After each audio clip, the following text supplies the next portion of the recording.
আপুনি জানেনে প্ৰতি 5 জন ডায়াবেটিস ৰোগীৰ ভিতৰত এজনৰ ডায়াবেটিক ৰেটিনোপেথি হৈ চকুৰ দৃষ্টিশক্তি কমি যাব পাৰে। সেই কাৰণে আমি আহ্বান জনাওঁ যে প্ৰতিজন ডায়াবেটিস ৰোগীয়ে বছৰত এবাৰ আৰু যিবিলাকৰ সিম্পটম দেখা দিয়ে তেওঁলোকে প্ৰতি 6 মাহৰ মূৰে মূৰে এজন চকু বিশেষজ্ঞৰ হতুৱাই চকুৰ ৰেটিনা পৰীক্ষা কৰাব লাগে। এতিয়া ডায়াবেটিস আমি কেতিয়া কওঁ যেতিয়া এজন ব্যক্তিৰ ফাস্টিং ব্লাড সুগাৰ 110তকৈ বেছি আৰু পিবি ব্লাড সুগাৰ 140তকৈ বেছি থাকে তেতিয়ালে সেই ব্যক্তিগৰাকীক আমি ডায়াবেটিক ৰোগী বুলি ধৰা হয় আৰু তেওঁৰ HbA1c মানে যোৱা 3 মাহৰ ব্লাড সুগাৰ লেভেলটো যদি 7তকৈ বেছি থাকে তেতিয়াহলে তেওঁ ডায়াবেটিক ৰোগী বুলি ধৰা হয়। এতিয়া এই ডায়াবেটিক ৰোগীসকলৰ ক্ষেত্ৰত আমি চকুৰ কি পৰিৱৰ্তন দেখা পাব পাৰো। প্ৰথম কথা ডায়াবেটিস হোৱাৰ পিছত আমি চকুত একো সিম্পটম প্ৰথম অৱস্থাত একো সিম্পটম নেদেখিব পাৰো। কিছুমানৰ ক্ষেত্ৰত আমি সন্মুখত কলা কলা স্পট দেখা পাব পাৰো আৰু কিছুমানৰ ক্ষেত্ৰত হঠাতে দৃষ্টিশক্তি কমি যাব পাৰে। যদি ব্লাড সুগাৰ বেছিকৈ বাঢ়ি যায় তেতিয়াহলে দৃষ্টিশক্তি কমি যাব পাৰে। কিছুমান ৰোগীৰ কেটাৰেক্ট সোনকালে হয়। এনে নৰ্মেলি মানুহৰ 50 বছৰৰ পিছত বা 60 বছৰৰ পিছত চকুত কেটাৰেক্ট হয়, কিন্তু এগৰাকী ডায়াবেটিক ৰোগীৰ 60 বছৰৰ সলনি ধৰক 40 বছৰতে বা 45 বছৰতে কেটাৰেক্ট হ'ব পাৰে। কাৰণ ডায়াবেটিস ৰোগীবিলাকৰ চকুৰ কেটাৰেক্ট হোৱাৰ প্ৰৱণতাটো খুব বেছিকৈ হয়। আৰু এটা সিম্পটম হ'ব পাৰে ধৰক হঠাতে চকুৰে কম দেখিছে আৰু সন্মুখত এডাল দীঘল কলা আঁচৰ নিচিনা দেখা পাব পাৰে। এনেকুৱা যদি কিবা সিম্পটম দেখে বা এনেকুৱা সিম্পটম নেদেখিলেও আপুনি যদি ডায়াবেটিক ৰোগী হয় তেতিয়াহলে আপোনাৰ চকুৰ দৃষ্টিশক্তি সম্বন্ধে জনাটো আপোনাৰ দৰকাৰ আৰু প্ৰতি 6 মাহত এবাৰ চেকআপত আহিব লাগে। এতিয়া আমি আহো চকুৰ ডায়াবেটিক ৰেটিনোপেথি কি প্ৰকাৰৰ হ'ব পাৰে। ডায়াবেটিক ৰেটিনোপেথি প্ৰধানকৈ দুই প্ৰকাৰৰ হ'ব পাৰে। এটা হৈছে নন প্ৰলিফাৰেটিভ ডায়াবেটিক ৰেটিনোপেথি আৰু প্ৰলিফাৰেটিভ ডায়াবেটিক ৰেটিনোপেথি। নন প্ৰলিফাৰেটিভ ডায়াবেটিক ৰেটিনোপেথিত কি হয় সেইটো আকৌ 4টা ষ্টেজ, এটা মাইল্ড, এটা মডাৰেট, এটা সিভিয়াৰ আৰু এটা ভেৰি সিভিয়াৰ। এই নন প্ৰলিফাৰেটিভ ডায়াবেটিক ৰেটিনোপেথিত কি হয় চকুৰ ৰেটিনা, এইটো চাপোজ চকুৰ ৰেটিনাত এইবিলাক ব্লাড ভেছেল, এই ব্লাড ভেছেলৰ ৱালবিলাক দুৰ্বল হৈ যায় ফাটি যোৱাৰ ফলত সেই ৱালবিলাকৰ পৰা তেজ ওলালে ইয়াতে আমাৰ চকুৰ ৰেটিনাত জমা হ'ব আৰু জমা হোৱাৰ ফলত লাহে লাহে দৃষ্টিশক্তি কমি যাব পাৰে। কিছুমান অৱস্থাত এই ব্লাডৰ লগতে কিছুমান অন্য পদাৰ্থও ওলাই, তাক আমি হাৰ্ড এক্সুডেজ বুলি কওঁ আৰু এই হাৰ্ড এক্সুডেজবিলাক যদি আমাৰ মেকুলাৰ এৰিয়াত জমা হয় তেতিয়াহলেও দৃষ্টিশক্তি কমি যাব পাৰে। এতিয়া হওঁ আমি প্ৰলিফাৰেটিভ ডায়াবেটিক ৰেটিনোপেথি। প্ৰলিফাৰেটিভ ডায়াবেটিক ৰেটিনোপেথি কি হ'ব চকুৰ ৰেটিনাৰ কিছুমান নিউ ভেছেলছ ফৰ্ম হয়। নিউ ভেছেলছ মানে কি হয় আমাৰ ডায়াবেটিস হলে চকুৰ ৰেটিনাত আমাৰ অক্সিজেনৰ পৰিমাণটো অলপ কমি যায়, সেইটো কাৰণে কিছুমান নিউ ব্লাড ভেছেল ফৰ্ম হয়। নিউ ব্লাড ভেছেলবিলাক অতি ফ্ৰেজাইল হয়, তাৰ ৱালবিলাক সোনকালে ফাটি যাব পাৰে। সেই নিউ ব্লাড ভেছেলবিলাক কেতিয়াবা ফাটি যোৱাৰ ফলত চকুৰ ৰেটিনাত ব্লাড জমা হয়, লগতে ভিট্ৰিয়াছতো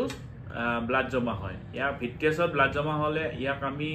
ভিট্ৰিয়াছ হিমৰেজ বুলি কওঁ আৰু ৰেটিনাত যদি জমা হয় ইয়াক প্ৰি ৰেটিনেল বা সাব ৰেটিনেল হিমৰেজ বুলি কওঁ।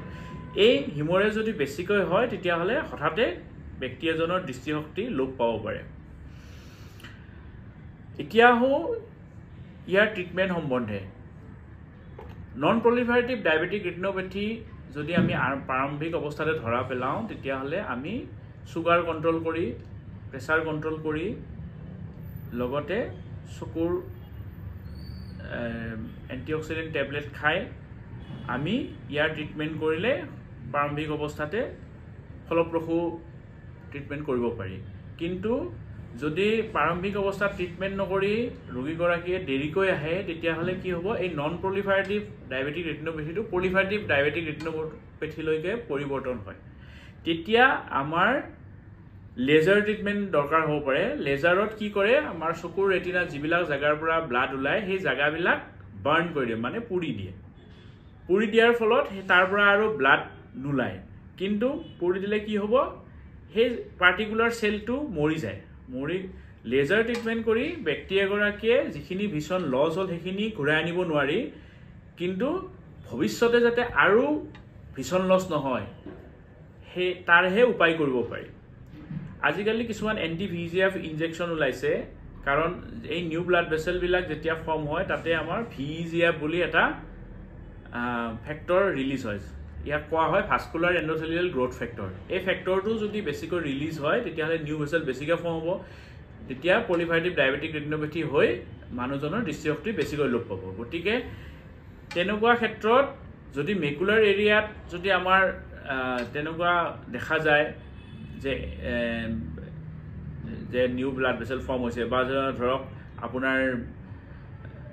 অপটিক ডিস্ক বা এইবিলাকত যদি দেখা যায় যে নিউ ব্লাড ভেসেল ফৰ্ম হৈছে তেতিয়াহ'লে আমি কেতিয়াবা এন্টি-VEGF ইনজেকশনো দিব পাৰোঁ কিন্তু এইটো আমি ৰিপিটেড ইনজেকশন লোৱাৰ দৰকাৰ হয় যিবিলাক এডভান্স ষ্টেজ য'ত বেছিকৈ ব্লাড জমা হয় চকুৰ ৰেটিনাৰ ভিতৰত বহুত ব্লাড জমা হৈছে বা ভিট্ৰিয়াছত জমা হৈছে বেছিকৈ ব্লাড তেনেকুৱা ক্ষেত্ৰত আমি অপাৰেশ্যন কৰিব লগা হয় ইয়াক আমি ভিট্ৰেক্টমি বুলি কওঁ কোৰ ভিট্ৰেক্টমি কৰিব লগা হয় আৰু কিছুমান ক্ষেত্ৰত কি হয় চকুৰ ৰেটিনাটো ফাটিও যায় কাৰণ এই নিউ ব্লাড ভেসেলবিলাক যেতিয়া ফৰ্ম হয় এই ব্লাড ভেসেলবিলাকে কিছুমান ফাইব্ৰোভাস্কুলাৰ পলিফাৰেশ্যন হৈ পেলাই ৰেটিনাৰ পৰা ভিট্ৰিয়াছলৈকে এটা ষ্ট্ৰেণ্ড হয় এনেকৈ এই ষ্ট্ৰেণ্ডটো যদি ৰেটিনাটো এনেকৈ পুল কৰি থাকে তেতিয়াহ'লে ৰেটিনাটো ফাটি যাব পাৰে ৰেটিনাখন এখন কাগজৰ নিচিনা গতিকে এই বস্তুটো যেতিয়া ফাটি যায় ইয়াক ৰিপেয়াৰ কৰাটো খুব টান আৰু প্ৰাৰম্ভিক অৱস্থাতে যদি ইয়াক মানে ট্ৰিটমেণ্ট কৰিব পাৰি তেতিয়াহ'লে বহু ক্ষেত্ৰত ভিছন লছ হোৱাৰ পৰা বচাব পাৰি কিন্তু সকলোতকৈ ইম্পৰ্টেণ্ট কথা যে এনেকুৱা কণ্ডিশ্যনলৈ নোযোৱাকৈ ৰাখিব পৰাটো কাৰণ আমি দেখা পাওঁ যে ডায়েবেটিছৰ একেবাৰে এডভান্স ষ্টেজ হ'লে যিবিলাক ট্ৰিটমেণ্ট হয় সেইবিলাক ট্ৰিটমেণ্ট খৰচী হয় আৰু ইয়াৰ ট্ৰিটমেণ্ট পূৰা কৰাৰ পিছতো ৰোগীগৰাকীয়ে অৰিজিনেল ভিছন ঘূৰাই নাপায় সেইকাৰণে আমি আহ্বান জনাওঁ যে প্ৰতিগৰাকী ৰোগীয়ে প্ৰতি 6 মাহৰ মূৰে মূৰে চকুৰ ৰেটিনা চেকআপ কৰাওক আৰু নিজৰ ৰেটিনাটো হেল্ডি আছেনে নাই সেইটো আমি ভালকৈ চাব পাৰোঁ এতিয়া আমি ৰেটিনাটো কেনেকৈ পৰীক্ষা কৰিম ৰেটিনাটো প্ৰথম অৱস্থাত আমি ভিছন চাম যে তেওঁৰ ৰোগীগৰাকীৰ দেখাটো ঠিকে আছেনে নাই তাৰপিছত আমি চকুৰ মণিটো ডাইলেট কৰি পেলাই আমি ইনডাইৰেক্ট অপথালমস্কপিৰ সহায়ত চকুৰ ৰেটিনাৰ ব্লাড ভেসেলবিলাক ভালকৈ চাম তাত ব্লাড জমা হৈছে নেকি ক'ৰবাত বা কোনোবাটো জেগা ফুলি আছে নেকি তাৰপিছত আপোনাৰ 90 ডায়োপ্টাৰ এখন লেন্স আছে স্লিট লেম্পৰ সহায়ত 90 ডায়োপ্টাৰ লেন্সেৰে আমি চকুৰ ৰেটিনাৰ ভিতৰটো চাম মেকুলাৰ এৰিয়াটো ঠিকে আছে নে নাই বা সেইটো ফুলি আছে নেকি এই সকলোবোৰ টেষ্টত আমাৰ ধৰা পৰে যে চকুৰ ডায়েবেটিক ৰেটিনোপেথি হৈছে নে নাই এতিয়া যিবিলাক ৰোগীৰ ক্ষেত্ৰত দেখা যায় যে ডায়েবেটিক ৰেটিনোপেথি হৈছে বা এডভান্স ষ্টেজ হ'বলৈ ধৰিছে তেনেকুৱা ক্ষেত্ৰত আমি ফ্লুৰোচেণ্ট এনজিঅ'গ্ৰাফি আৰু OCT এই দুটা টেষ্ট কৰিব পাৰোঁ OCT মানে কি অপটিকেল কোহেৰেন্স টমোগ্ৰাফি ইয়াত কি হয় চকুৰ ৰেটিনাৰ যিবোৰ 10টা লেয়াৰ আছে এই লেয়াৰবিলাক আমি চাব পাৰোঁ লেয়াৰত আপোনাৰ বিলাক ঠিকে আছে নে নাই লেয়াৰৰ ভিতৰত ব্লাড জমা হৈছে নেকি বা মেকুলাৰ এৰিয়াত ফুলি আছে নেকি মেকুলাৰ এৰিয়াত পানী বা ব্লাড জমা হৈছে নেকি এই সকলোবোৰ তথ্য আমি OCTৰ সহায়ত সংগ্ৰহ কৰিব পাৰোঁ আৰু এইটো আমাৰ ডায়েবেটিক ৰেটিনোপেথি ট্ৰিটমেণ্টত সহায় কৰে আৰু ফ্লুৰোচেণ্ট এনজিঅ'গ্ৰাফিটো আমি কোনটো ব্লাড ভেসেলৰ পৰা ব্লাড লিক হৈছে বা কোনটো ব্লাড ভেসেল ব্লক হৈছে এই সকলোবোৰ তথ্য সংগ্ৰহ কৰিব পাৰোঁ গতিকে এই সকলোবোৰ টেষ্ট কৰাৰ পিছত আমি ৰোগীগৰাকীক ট্ৰিটমেণ্টৰ বিধান দিওঁ এতিয়া আহোঁ আমাৰ প্ৰিভেনশ্যন ডায়েবেটিক ৰেটিনোপেথি নোহোৱাকৈ আমি কেনেকৈ থাকিব পাৰোঁ সেইটো সকলোতকৈ ভাল কথা প্ৰথম কথা যিবিলাক মানুহে হেল্ডি লাইফষ্টাইল ফলো কৰা নাই আজিকালি আমি বহুতে হেল্ডি লাইফষ্টাইল ফলো নকৰোঁ যেনেকৈ ধৰক আমি দৈনিক খোজ নাকাঢ়োঁ গতিকে দৈনিক সদায় আমি যদি 1 ঘণ্টা সময় বেগাই খোজ কাঢ়োঁ শৰীৰৰ পৰা ঘাম ওলাই তেতিয়াহ'লে এইটো ডায়েবেটিক প্ৰিভেনশ্যনৰ কাৰণে খুব দৰকাৰী দ্বিতীয়তে আমি ঘৰত বনোৱা খাদ্যৰ ওপৰত গুৰুত্ব দিব লাগে সেউজীয়া শাক পাচলি সেউজীয়া শাক পাচলিৰ লগতে ফল মূল ইত্যাদি খাব লাগে বাহিৰত বনোৱা খাদ্য বেছিকৈ খাব নালাগে তৃতীয়তে কেতিয়াও অভাৰইটিং কৰিব নালাগে যেতিয়া আমি কিবা পাৰ্টিত যাওঁ বা বিয়াতে যাওঁ বা ক'ৰবাত কিবা কোনোবাই খাব মাতিলে আমি যদি বেছিকৈ খাই দিওঁ তেতিয়াহ'লে ইও আমাৰ চুগাৰৰ এটা অন্যতম কাৰণ হ'ব পাৰে আৰু এটা হৈছে যে আমি যদি খুব ষ্ট্ৰেছ লওঁ ধৰক আজিকালি মানুহৰ প্ৰত্যেক মানুহৰ এম্বিশ্যন খুব বেছি এই এম্বিশ্যন হ'লে আমি ধৰক প্ৰত্যেক মানুহে যদি ভাবোঁ যে নাই মই এইখিনি হ'লে নহ'ব মই এইটো কৰিব লাগিব সেইটো কৰিব লাগিব বেছিকৈ এম্বিশ্যন অভাৰ এম্বিচিয়াছ হোৱাৰ ফলতো বহুত মানুহৰ ক্ষেত্ৰত ডায়েবেটিছ ৰোগটো হোৱা দেখা যায় তাৰোপৰি মেণ্টেল ফেটিক মেণ্টেল ইলনেছ যদি মানসিকভাৱেও মানুহজন অস্থিৰ হৈ থাকে তেতিয়াও ডায়েবেটিছ বেছিকৈ হোৱা দেখা যায় গতিকে তেনেকুৱা ক্ষেত্ৰত মেডিটেশ্যন বা যোগা যদি সদায় আধা ঘণ্টাৰ পৰা 45 মিনিট সময় কৰে তেতিয়াও আমি ফলপ্ৰসূ হ'ব পাৰে এতিয়া আহোঁ আমি ডায়েবেটিছ এইখিনি নহ'বলৈ কৰা বিধান ডায়েবেটিছ এগৰাকী মানুহৰ এতিয়া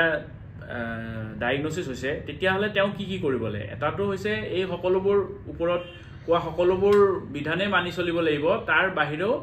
প্ৰতি 6 মাহৰ মূৰে মূৰে আমি ডায়েবেটিক ডক্টৰৰ লগত আলোচনা কৰিব লাগিব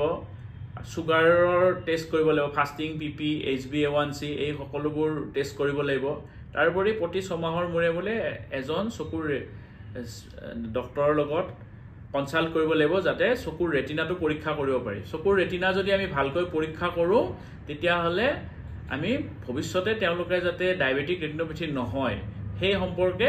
তেওঁলোকক সাৱধান কৰি দিব পাৰিম আৰু যদি প্ৰাৰম্ভিক অৱস্থাত এইটো হয়ও তেতিয়াহ'লে আমি ট্ৰিটমেণ্ট কৰিলে এইটো ভাল হৈ যায় গতিকে আহক আমি সকলোৱে ডায়েবেটিছ সম্পৰ্কে সজাগ হওঁ কাৰণ বৰ্তমান ভাৰতবৰ্ষ পৃথিৱীৰ ভিতৰতে ডায়েবেটিছ ৰোগীৰ সংখ্যা বেছিকৈ হ'বলৈ গৈ আছে আৰু WHO ৱৰ্ল্ড হেল্থ অৰ্গেনাইজেশ্যনে কোৱা মতে India diabetic capital of the world হ'বলৈ গৈ আছে গতিকে আমি সকলোৱে যাতে ইয়াৰ পৰা বাচি থাকিব পাৰোঁ তাৰ প্ৰতি সজাগ হওঁ সচেতন হওঁ আৰু আমি এটা সুস্থ লাইফষ্টাইল কটাওঁ আৰু নিজৰ স্বাস্থ্যৰ লগতে আনৰ স্বাস্থ্যৰো খেয়াল ৰাখোঁ ধন্যবাদ